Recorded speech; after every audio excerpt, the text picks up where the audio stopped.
Yo, what up? It's Aaron Moses.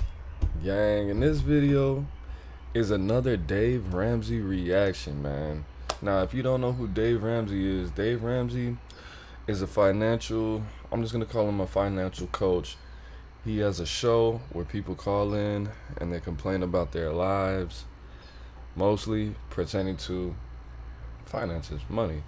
So this video is called I Think I Made the Worst Financial Decision of My Life. What did you do? Get married? Let's get it. This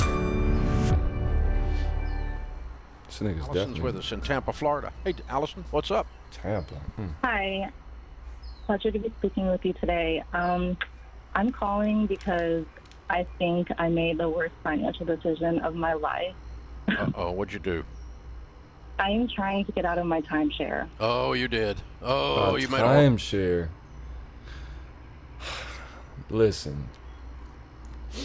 Yes, a timeshare is ridiculous.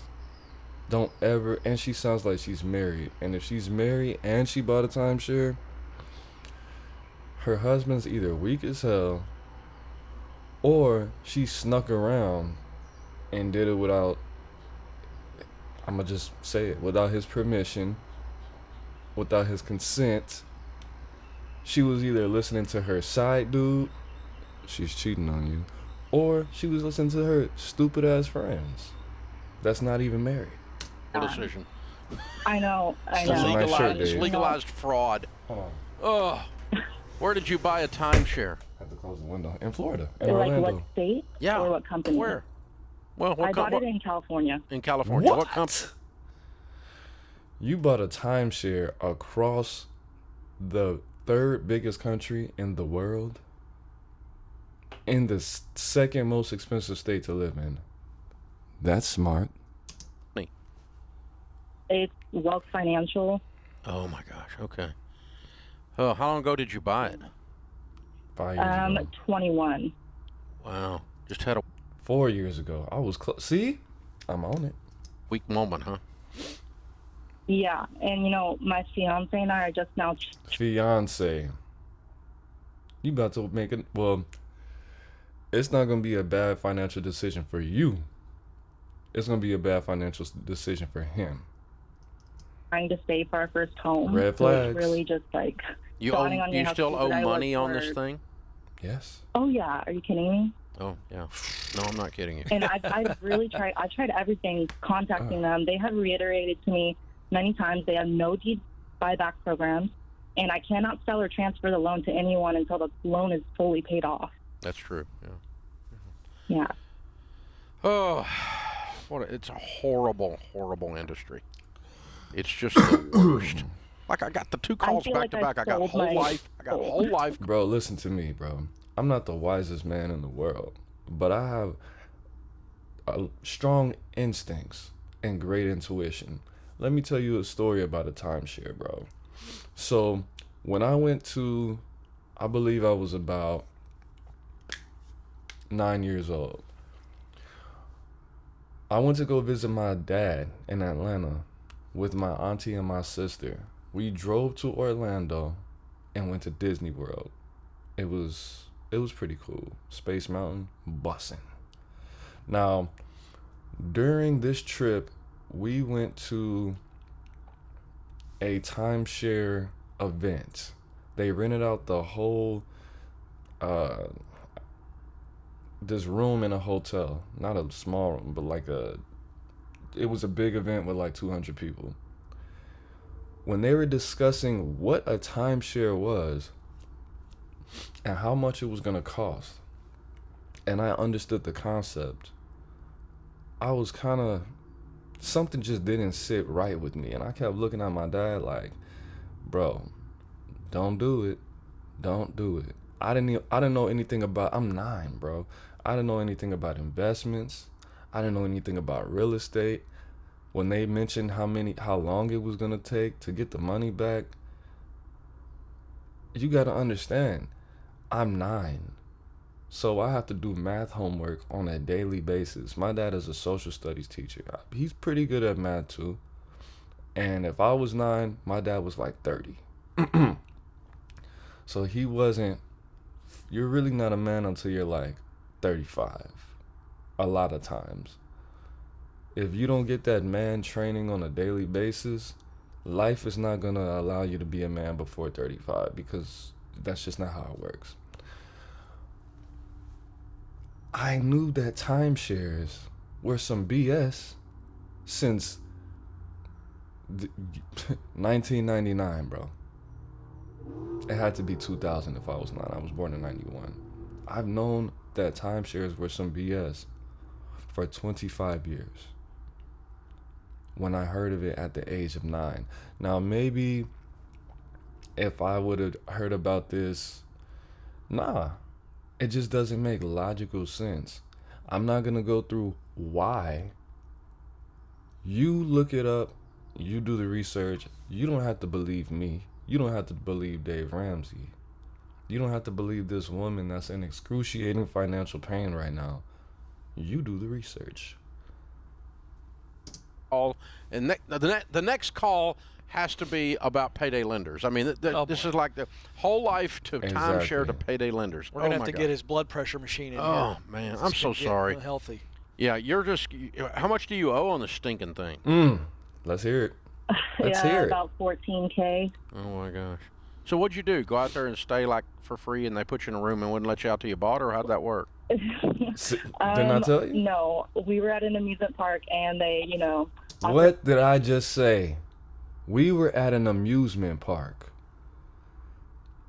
That's exactly what happened. We went to Disneyland, and we went to Universal Studios. We went to Disneyland. What was it? The first day, Universal Studios. The second day, the third day, we're at a timeshare event, bro. That's a free vacation, which we got, whether or not we wanted to buy. And Dad, is that how we got the trip? Well, you finessed it then. Good job, Dad. Him, like my boyfriend at the time, we're not going to do anything. The guy obviously was very good at his job. He had made a lot of promises that I'm realizing aren't even true. Like, for example, if you book with one of their partners, then you get a free week every time you book with them. So we went ahead and booked. The end of September, come to realize now we don't get that free week because they're not with that company anymore. Things like that. Oh, so this is called a fraudulent inducement. Yeah, he told you a lie to get you to buy. So here's what you do, and I don't know if this will work, but it's the only... He told you a lie to get you to buy. That's just like the infinite wisdom of my grandmother. She said, Aaron, if it's free, run. She told me that when I was a very young child. She told me that when I was like 7. If it's free, run. If it's too good to be true, run. Now, you got to take that with a grain of salt because I don't want you guys to have trust issues. But if it's free, run. If it's too good to be true, guess what? It is. You got, okay? Okay. Getting out of these things is very difficult. You stepped into a bear trap, and it got you on the leg. And getting out of it by yourself, it's hard. It's very hard. And even with help, getting out of it's very hard. It's a nasty, filthy business, as you've already discovered, right? And I have heard of the timeshare exit team. They're gone. They're gone. They got run out of. They got run out of business by the Washington Attorney General and by go up that avenue. Yeah, they're horrible. I mean, it was a horrible mess. They did a good job. They got 20,000 people out, but they got run out of business by the timeshare business. The legal bills. They got sued 60,000 different ways, and then the timeshare business got the Washington Attorney General after them, and it was just a disaster. But for a while, that was a good avenue. There is a couple of groups that are still open doing exits that are legitimate groups. They're legitimate companies that do exits, but the exit, even using one of these people, is very difficult. Okay, so no guarantees, but and they're not. It's not an endorsement. They don't work for me. They don't. They don't pay me or anything like that. There's a company called the Newton Group, and they've actually been helping some of the timeshare exit customers that didn't get help because timeshare went out of business.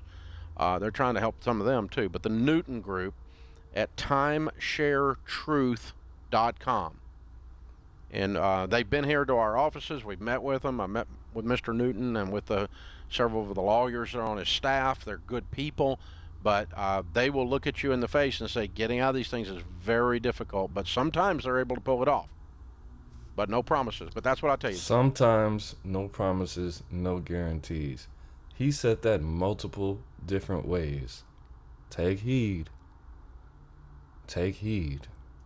timesharetruth.com, the Newton Group, and Okay. that's the best thing I can give you. And other than that, just yell at the entire world. Don't ever go to a timeshare presentation under any circumstances. There's no reason. There's no free vacation that's worth putting up with this crap. These are low-class human beings. It's a low-class Damn. business. It's nasty. It's filthy. They lie. It's legalized fraud. Have I been unclear, Ken? Well, Dave, I was going to ask you to expound on that thought a little bit. I No. don't think you've covered it from enough angles, quite frankly. But I don't want to criticize. I hate the timeshare business. Yeah. Because they screw people. And I Now- just can't stand when the consumer's getting messed over. Yeah. It makes me mad. So what if she can't get out of this? She's going to write a check. She has to pay it. $14,000, and then And she's the then- proud owner, and then the stupid maintenance fees are going to go up every year. Right. And then can she sell it? It's like a disease you can't get rid of. Oh, that's unfortunate. Damn. You can't. They're for sale on Herpes? eBay for $1. Ooh, Nobody really? wants them Ah. because you get the maintenance fees, and the maintenance fees go up every year. Because these companies are they're just straight up scum. It's just awful. I mean, all of them are engaged in it. It's just please, people, never go into the tiger cage. That's what I call when you go in for the sales presentation. Yeah. Oh. It's like, The I've tiger has experienced not that. been fed in 4 days. Yeah. But if you can sit in the tiger cage and not get eaten Yeah. for 2 hours, we'll give you a free Disney vacation. Yeah. We'll let you go to the water park for free if you can sit with the tiger and not get eaten. And he's very hungry, though. We will tell you. And you sit in there with the tiger. Don't go in the tiger Yeah. cage. They're going to win. Every Don't time. go in. They beat you down. What do you think you are, Tiger King? Stay out of there, man. It's just, don't do it. Stay away from the tiger. Stinking guy will eat you, man. It's unbelievable. We should do a hidden camera thing where we put hidden camera on me and let me be the most obnoxious baby question mama asker too. every time they put some. Why are you up at 5:30 sending me Instagrams? You're supposed to be asleep. Nasty. I throw a question just back came and we from the just club. You keep could do messing. that. I could do it. You It could- would be hysterical. Yeah, Be a big hit, Dave. I go in totally mic'd up, hidden camera, You and would I actually be the best Ramsey personality at being obnoxious. I drive. Thank you, Dave. That means a lot. That's like the line from Christmas Vacation Well, I mean, where think he about it. says, Can he you says, see? All right, do you send George Camel in there? No, no, me, it's me. Do you send Deloney in there? No, he would No. already be psychoanalyzing. he them would have before you fallen could get for out. That's it and be hugging hilarious. everybody. And Rachel would make Yeah. everybody their friend. I mean, you and me, we're the only two there left. We have the spiritual gift of confrontation. That's it. Well, no, we just Hell stir no. up crap. That's what I mean. Oh, that's what I mean. Yeah. Same thing. Okay. And so just bugging him and driving him nuts to watch the guy need an antacid by the time I'm done with him. Yeah. Just Yeah, like totally because here's what they do. Well, at least you know your strengths. Because I used to be that type of person back in the day. And when people would, like, I have my best friend named Flyboy Chip. Go to his channel, official Flyboy Chip on Instagram, or just type in Flyboy Chip. Or we have a whole mixtape together, and his links are in all the descriptions of the songs. It's called Brother for Brother. But we were just sitting back having a cold one day, and I said something, and I was like, bro, do you think I'm obnoxious? He was like, yeah, man, you are obnoxious, but in a good way. And I started thinking, and because I was just so socially awkward at that time, I was like, you know what? Thanks, man. But nah, that's not a compliment. You can't call obnoxious is 110% an insult every time, bro. What they do is it's high pressure and they make you feel guilty. Don't you for love your taking their family? freebie. Don't you love your family? Yeah, right. You don't love your family? Well, not Come on, apparently I mean, as come much on. as you do. Don't you love your Oh, family? I would thrive in that environment. It's just I would love it. It would be so good to expose the high Ken pressure. as the investigative reporter. Yeah, right. Oh, I may do that. Oh, I don't That know. man has a spiritual calling. Man, his spirit told him to say in front of millions of people that I would thrive in that environment. I would eat. There's a couple of these guys that I owe them one or two right now. I owe them a couple of licks back. I've bloodied their noses a bunch of times, but I'm not done yet. You're not? No. Off the top ropes? I hate those guys. Little Jimmy Superfly Snuka from the old days? Dave with the body slam? Because you know who it is they take advantage of. You know who it is they take advantage of. It's old people most of the time. A lot, yes. The vast majority of these people get screwed with timeshares are the elderly. Yeah. They load them up from nursing homes, put them on buses, and take them to presentations. Oh, yeah. What? But they also prey on people who actually are broke. And what they do Yeah. is they put a twinkle in their eye, and they make them feel like they can experience what the better half is living with. The other half. I'm telling you, it is an absolute manipulation, too, for folks like I that. wonder what the poor people are doing. Yeah, it's like, hey, for a really good price, you can live like everyone else. Yeah, you see what's going on there. Rich right? for a Yeah, it's week. FOMO. Yeah. Yeah. Damn. Sure.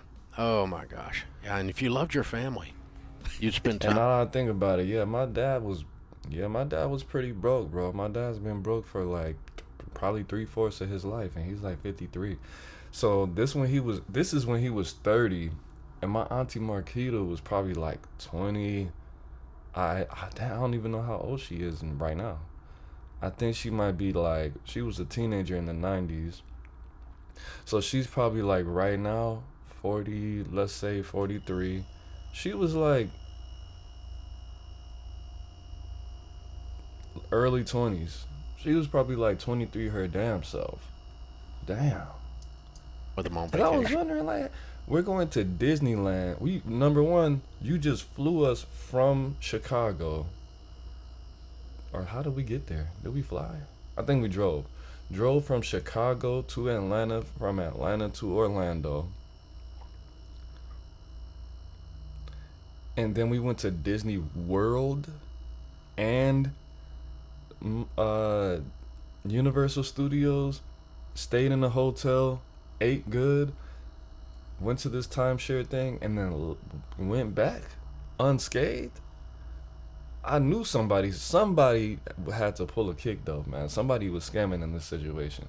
So that makes a lot of sense now. I'm gonna ask my dad, like, bro, how did you afford Disney World and Disneyland at the age of 30, and you couldn't even buy me new shoes for my birthday the next year?